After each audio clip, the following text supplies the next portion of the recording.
Hey guys, how's it going? It is Drake. Today I want to talk about the EULA problems and the controversy surrounding Grand Theft Auto, Steam, and Rockstar, and in turn 2K games. Now everyone's kind of losing their mind at this, that modding's gone, Rockstar have taken out modding. I'm not entirely convinced. Bear with me on this one, don't lose your shit. The document in the end user licensing agreement was last revised on October 1st, 2013. Okay, now to my knowledge, whenever they change anything, that date has to be changed, and that has not changed. Now, I want to kind of maybe take this two ways. I understand how people are frustrated by this. They're saying that, well, I bought it on PC because of the modding. Now, there's a problem within that, because you assumed that you could mod the game, just because you could mod Grand Theft Auto 4, and I'll get into Grand Theft Auto 4 and its problems later on. But assuming that you can mod a game just because you could mod the previous iteration of that game is nonsensical. And that's the users, that's the consumer's problem right there, and that is their fault. I understand that a lot of people do not read user agreements. I'm not getting on a high horse saying I do. I click agree as quickly as possible, just like you guys. But when things like this pop up, it's very important to note that there were opportunities to open this up for debate before. But no one reads them, people just click away, one thing gets changed, everyone loses their mind. It happened last year with Facebook and Instagram, one thing changed, everyone loses their shit because they didn't read it. Now, it's good to know that to continue using a property, in this case Grand Theft Auto, you have to actually sign the user agreement to keep playing, okay? Now, in my opinion, modders are, not modders, I apologize. PC games are a little over-entitled in this area. Modding is at the behest of developers being generous. They do not have to, and to be frank, a lot of games don't allow you to mod. But people again assumed that they could because of Grand Theft Auto 4 and its history of a positive, very vibrant modding scene. Now, modding is a generous act from the developer and or publisher. You are not entitled to it. Okay? Now, I know that maybe rubs people the wrong way and they don't like the idea of that. But it brings about a lot of problems when you do incorporate modding into it. Modders, as well as developers, are getting better and better and better at what they do. Okay, you look at some of the mods in Skyrim, some of the graphical mods and the modeling renders, things like that, just fucking insane. The UI in Skyrim when it first came out was atrocious. Within a couple of weeks, I think, someone solved that completely. An incredibly talented individual solved it. Straight away, done. Done something that developers couldn't do in maybe 2 or 3 years. I don't know if they're a dedicated UI artist and designer or not. But it comes to a point where it's either you ban them all, that being mods, or you ban none of them. And if you ban none of them, it perhaps comes to a point of copyright claims, right? You look at Grand Theft Auto 4, which is the point I was saying before about very vibrant mods, vibrant scene, extremely well executed mods, right? And the one I'm going to mention kind of fits into this whole argument. The Hulk mod, right? You could play as Hulk and you could run around, you do all that crazy shit, and it was incredible.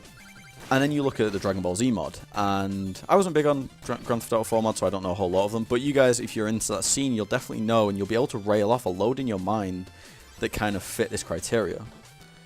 I'm going to use the Hulk one specifically, right? Because it's essentially Rockstar and 2K covering their own ass, because what they don't want is someone like me or you making a mod of, let's say Hulk, Hawkeye, one of the Avengers, Iron Man, I remember that one, right? You throw in Iron Man into Grand Theft Auto 5, everyone thinks it's fun, it's great, it's awesome, it gets really good reviews, modding reviews, that is. Everyone loves it. Now, it doesn't matter to Disney, okay? They do not see it like that, Disney and Marvel. Marvel is now a subsidiary of Disney.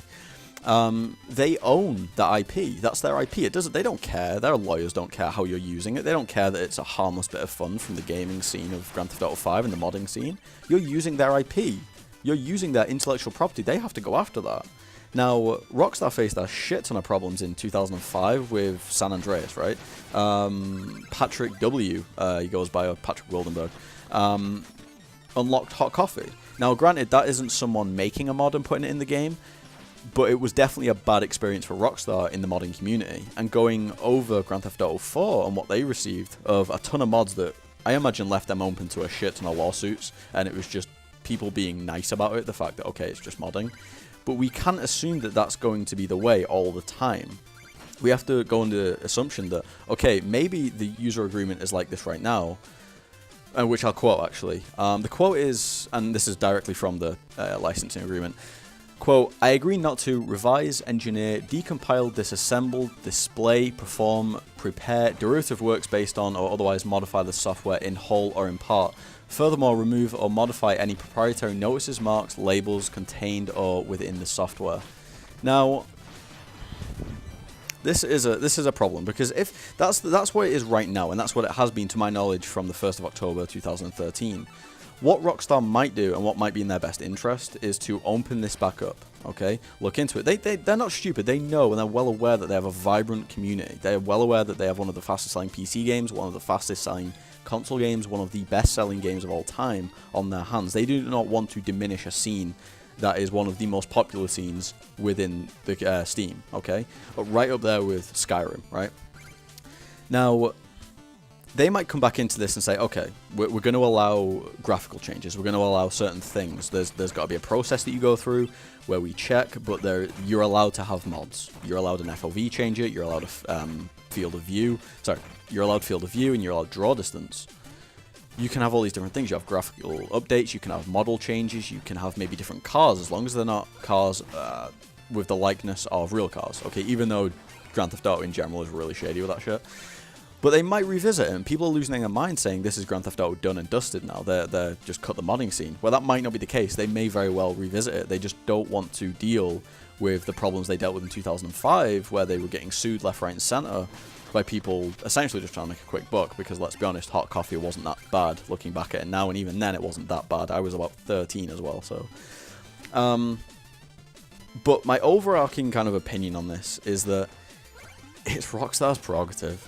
It's their property. If they want to be the only creative hands on Grand Theft Auto 5, if they want to create updates and create graphical updates, that's up to them. It's their property. It is not, as a community, us to be able to say, well, we want to change your game because a few games already allow it. We don't get to do that. Like I said, graphical mods are fine, but when you start bringing in like the Hulk and Iron Man and Dragon Ball Z and Pokemon and all this crazy shit, they're just opening themselves up to a world of trouble in the legal department, and it's not. It's over-entitlement on the part of the user and the consumer to assume that we should be allowed mods, because we don't know half the story, and I doubt we ever will, but yeah, don't lose your shit over it. We might be blowing this out of proportion, we might not be. I think they'll come back. I do think they'll change it. I think they'll give us graphical updates. I think we'll be allowed to do things like that. I think they want to stay clear of lawsuits. That's simply it. So yeah, I don't know. Take what you will from all of that. That's just my 2 cents. I'm not a huge modding guy. I don't buy into it. As far as I'm concerned, yes, you guys waited a little longer, but don't bullshit me saying you waited just for modding, right? Like, you waited and you got the definitive edition of Grand Theft Auto 5, right? I've got it on PS3. Well, I did have it on PS3 and PS4, and it's not the definitive edition. You have the best edition of Grand Theft Auto 5 there is, okay? You did not waste your money. You are not being outdone. You were not charged more under the assumption that you will be able to mod, okay? You were charged just like the rest of us. So that's all I got to say, guys. If you have any comments, which I imagine you do, if you play Grand Theft Auto 5 or you're into this community, I definitely want to hear them. Put them in the comments below. And other than that, I will see you guys later. Peace out.